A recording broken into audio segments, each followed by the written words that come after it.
Oh, yeah.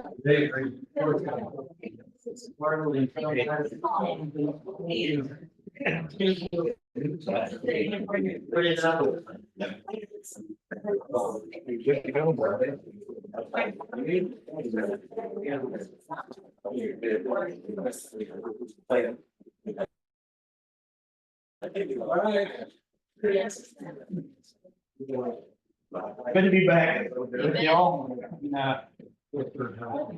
A lot of great things happened while I was gone. Sometime I'll get a chance to tell you about them. But I asked Father to bestow his discerning spirit upon us, that we are not fooled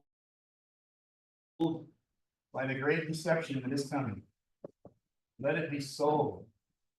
Bless us with your protection and keep us in the hollow of your hand. In Yeshua's name, amen. Amen.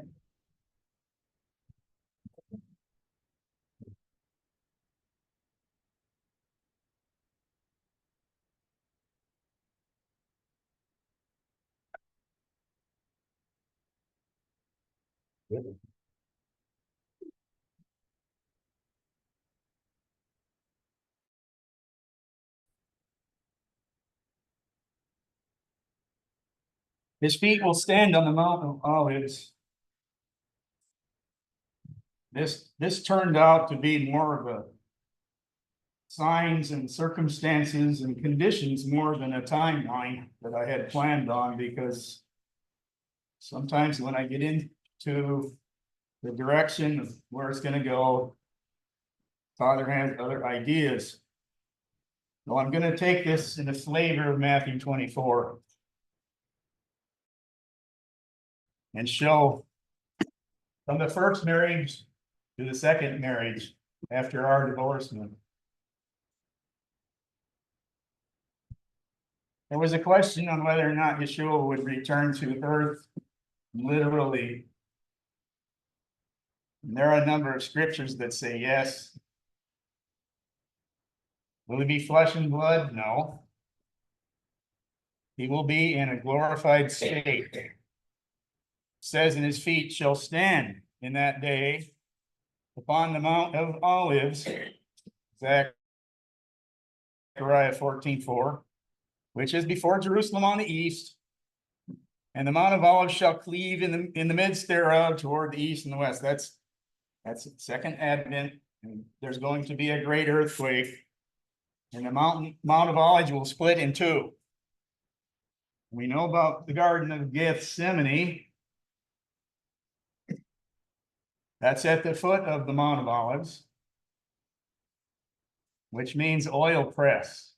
You know, Yeshua had suffered greatly to the point of sweating blood. That was the oil press he was in. Acts 10 and 11. Now, this is going to be about Yeshua's ascension. And while they looked steadfastly toward heaven as he went up, behold, two men stood by them in white apparel. Those were angels, which also said, ye men of Galilee, why stand ye gazing up to heaven? The same Yeshua which is taken up from you into heaven shall so come in like manner as you see him go to heaven. So it tells me that he's going to come back the same way he left, right? Acts 1:12.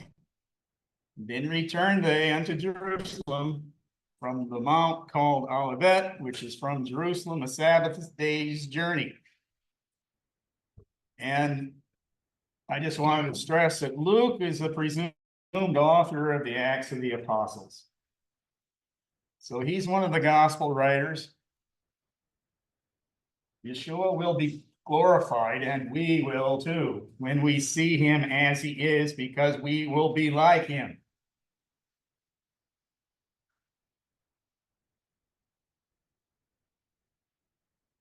First John 3:2, beloved, now are we the sons of Elohi. And it doth not yet appear what we shall be, but we know that when he shall appear, we shall be like him, for we shall see him as he is. There's an interesting bit of information that several years ago, I heard this. This isn't my finding. The end time line and the 2,000 cubit distance between the Ark of the Covenant and the Israelites as they prepared to cross the Jordan and into the Promised Land has significance. He doesn't do any of this for, hey, why don't you just make it a couple thousand cubits? We'll just back off that much and we'll be good to go. No. That's about a half a mile.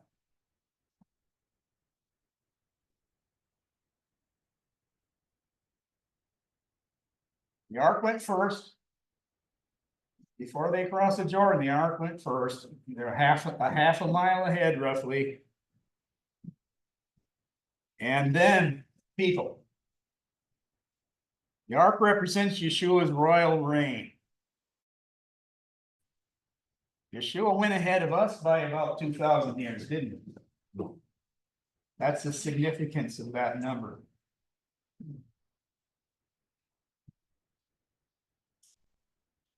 First Corinthians. In a moment, in a twinkling of an eye, at the last trump. I said that many, many, many times last week.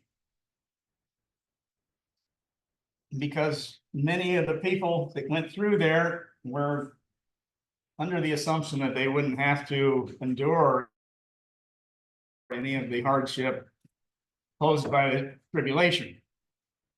But then we asked them, when is the tribulation? When are we going to be lifted up? The first trump? No. The last trump. For the trumpet shall sound, and the dead shall be raised incorruptible, and we shall be changed. We're going to get into that a little bit more detail in a few more slides. First Thessalonians. For Yahweh himself shall descend from heaven. This Yeshua shall descend from heaven with a shout. There's your teruah. With the voice of an archangel and the trump of Elohi.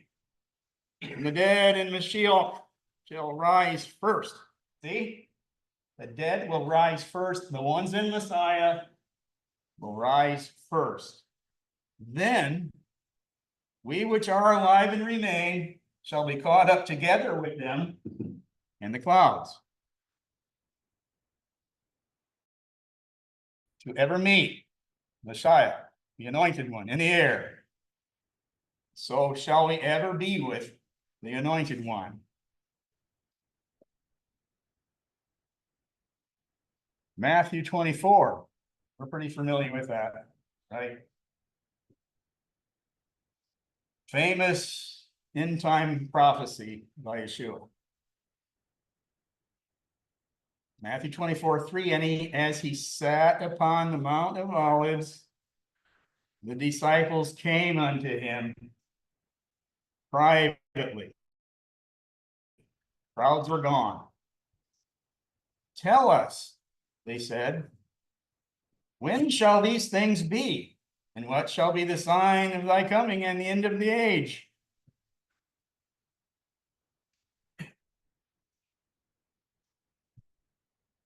Yeshua answered and said unto them, take heed that no man deceive you. See, that's a huge deal. It's going to be very potent.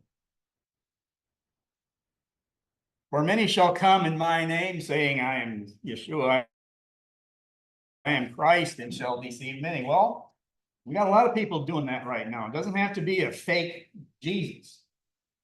There's a lot of people at the pulpit who are deceiving people today. Pastor Least, for example. Matthew 24:6-7. He says, and ye shall hear of wars and rumors of wars. Think about what you see today. See if any of it sounds familiar, and we might get an idea what time it is. For nation shall rise against nation, kingdom against kingdom. Famines, pestilences, those are the diseases, and earthquakes. We have that, don't we? We're seeing it continuously, and we're seeing it overpower us, overpower governments, not overpowering us, but overpowering governments, overpowering the people that are not in Yeshua. They're following along because they're afraid. And we're not afraid. We should not fear this. Only understand it. A couple of other points in Matthew 24. They will deliver you up to be afflicted. Expect it, because we're not going to be in the system. So it's going to be kind of obvious to others that, well, I know that the early Christians were not present in the marketplace on Shabbat. That's how they knew who was keeping the seventh day and who wasn't. The same thing is going to happen again. They will betray one another, yes, and hate one another. Many false prophets shall arise, iniquity shall abound. We've got it. This gospel of the kingdom shall be preached in all the world for a witness unto all nations. This gospel. And then shall the end come. It doesn't say the gospel of the kingdom, does it? It says this gospel. There's a term called polycrisis, which is been coined for several crises stacked upon each other and happening simultaneously to disorient and dismay. But let's look at what it says. An attack of pain or distress or disordered function. In other words, you're going to be rattled off your center. Emotionally significant event or radical change of status. That's the stuff they're going to inflict on us. They planned it, they're doing it in other places in the world, more so than the United States of America at this minute. You can go to Europe and see it much more advanced. Australia is really far into this. So an unstable or crucial time or state of affairs, chaos.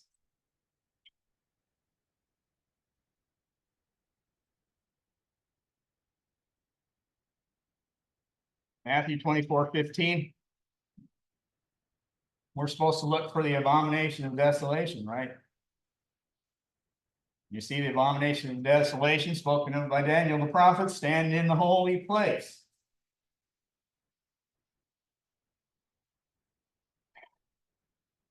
Whoso readeth, let him understand. So when this happens, then it triggers that great tribulation.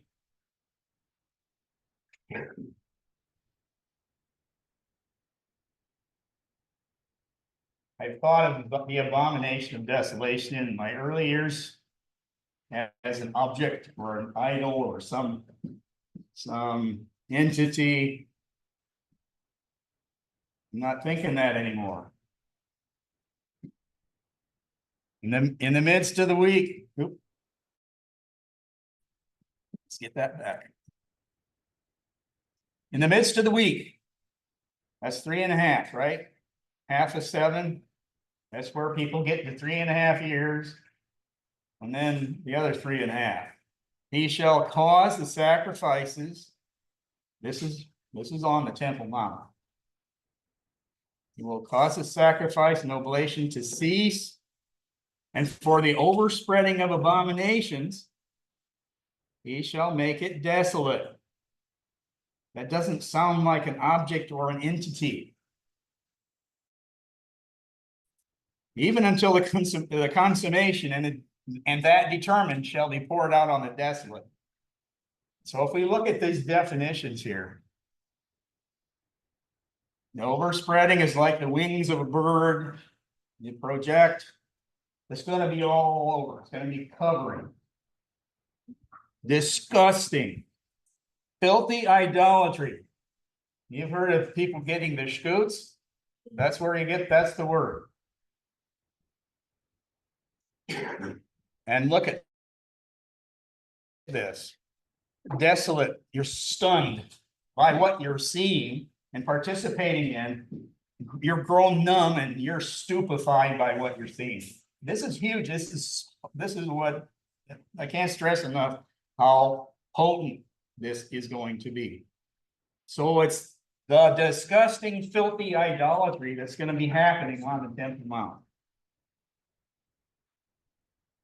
The stupefaction of the zombies that they're going to create from this.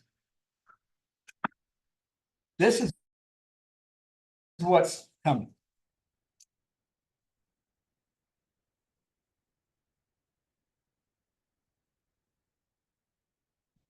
For thou hast said in thine heart, this is what's this Isaiah is writing about the devil.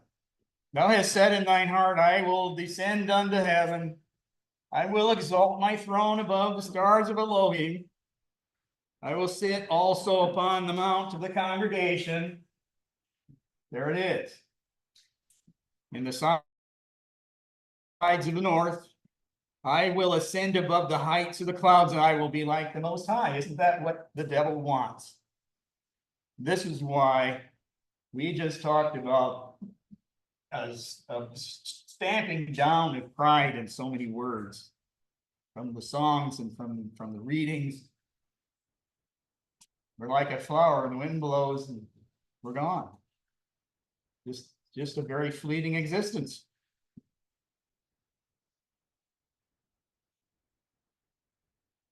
Well, Revelation 6 is the first 4 seals here. You've heard the horses and the riders. These are the ones. Now, the one has power to take peace from the earth. One has the shortages and famine, and one kills by sword, hunger, and by wild beasts.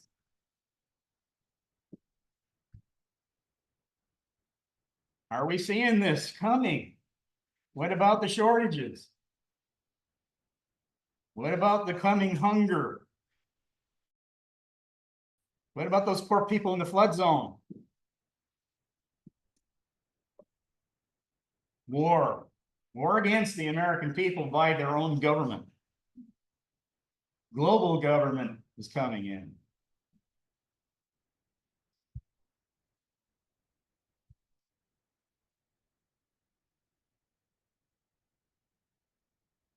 But after that, somebody's going to cry out.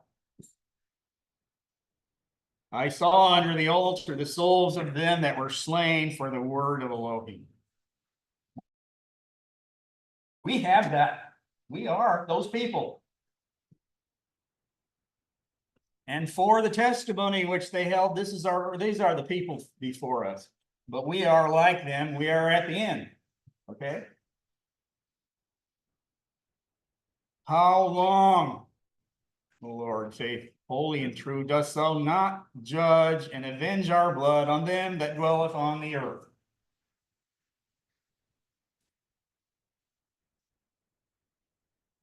White robes were given to them. And to every one of them, and it was said unto them that they should rest for a little season until their fellow servants also and their brethren that should be killed as they were should be fulfilled. This, they're under the, that's the sacrifice. You see? Under the altar.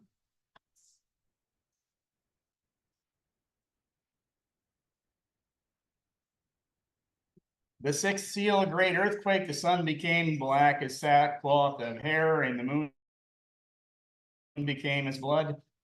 Well, if the sun became black, the moon's not going to shine, right? Moon is a reflector. So it doesn't necessarily mean there's going to be a total lunar eclipse. It just means that there's not going to be any light on the moon to give it its light. And the stars of heaven fell onto the earth, and the heaven departed as a scroll when it is rolled together. Now that word heaven can mean sky. It can mean the dwelling place of Yah. It can mean the gospel.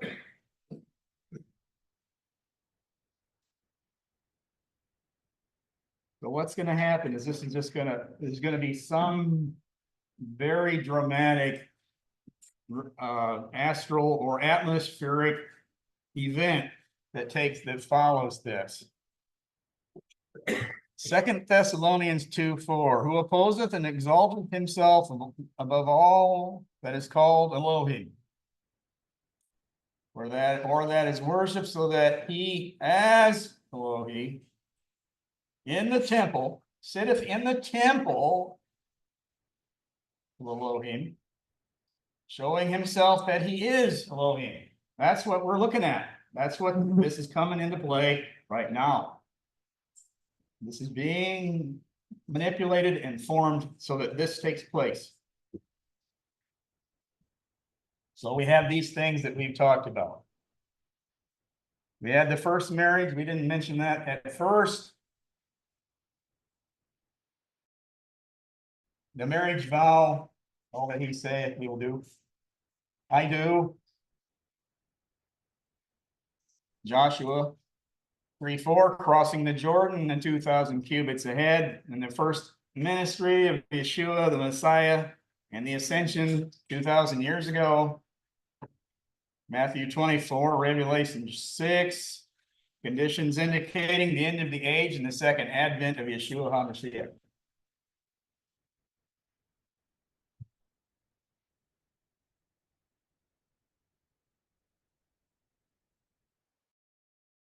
And I heard, as it were, the voice of a great multitude, and as the voice of many waters,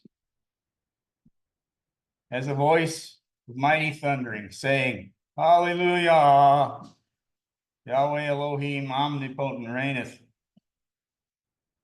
Let us be glad and rejoice and give honor to him, for the marriage supper of the Lamb is come. And his wife hath made herself ready.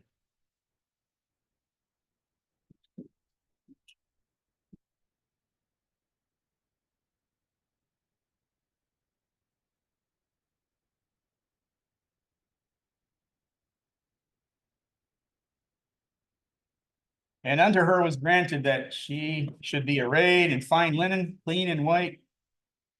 For the fine linen is the righteousness of the saints. Here's the patience of the saints. Here are they that keep the commandments of Elohim and have testimony of Yeshua HaMashiach. 3 times in the book of Revelations, it says that in various ways. And he saith unto me, right, blessed are they which are called unto the marriage supper of the Lamb. And he saith unto me, these are true sayings of Elohim. We're going to go up to Revelation 20. Here we're going to talk about the first resurrection, the second death, the white throne judgment, some of the questions that were posed last week. And I saw thrones and they that sat on them, and judgment was given unto them. And I saw the souls of them that were beheaded for witness of Yeshua and for the word of Elohim, which had not worshipped the beast, neither his image. Praise Yah. That word is getting out. That word is getting out. People, don't do this. Don't comply. Repent and comply. Don't comply. Repent, do not comply. That's the theme. Do not comply. Neither his image, neither had received his mark upon their forehead or in their hands, and they lived and reigned with Yeshua 1,000 years. There's the 1,000 years. The millennium reign. Now, what does it say? The rest of the dead lived not. They stayed in the grave. These people that took their love not their own lives to the very last, those are the ones that are going up in the first resurrection. The rest of the dead lived not again until 1,000 years were finished. What you just seen is the first resurrection. Blessed and holy is he that hath part in the first resurrection. On such the second death hath no power. The second death. But they shall be priests of Elohim and of Yeshua, and shall reign with him 1,000 years. There it is again. The white throne judgment. Revelation 20:11. And I saw a great white throne, and him that sat on it, whose face the earth and heavens fled away, and there was found no place for them. Wow. And I saw the dead, small and great, stand before Elohim. Now this is not going to be, the ones in the first resurrection are not going to be in this scenario. They've already made it. The books were open, and another book was open, which is the book of life. And so they're going to be judged. The ones that don't go up in the first resurrection are risen at the end of the millennium reign, and then the books are going to be open. And they're going to be judged. Out of those things which were written in the books, according to their works.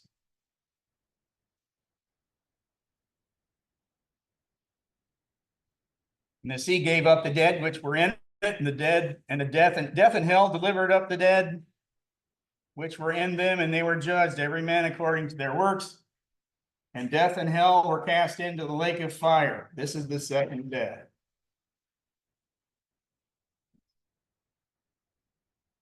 Whosoever was not found written in the book of life was cast into the lake of fire. They're done, kaput, finito. Okay? If you don't pass the judgment, that's the end of you.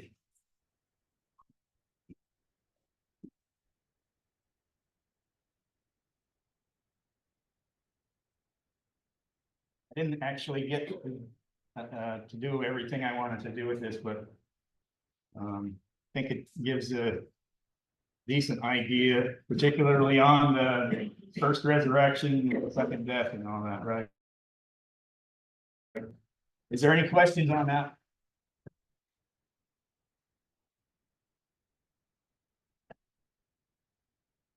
Is everybody quiet? Sure. Returns and we're gonna be like him, what does that mean? Well, because we're going to be glorified. This is this. Well, if we're going out in that first resurrection, we're glorified. We're going to be in a glorified state like him. That's it. Okay.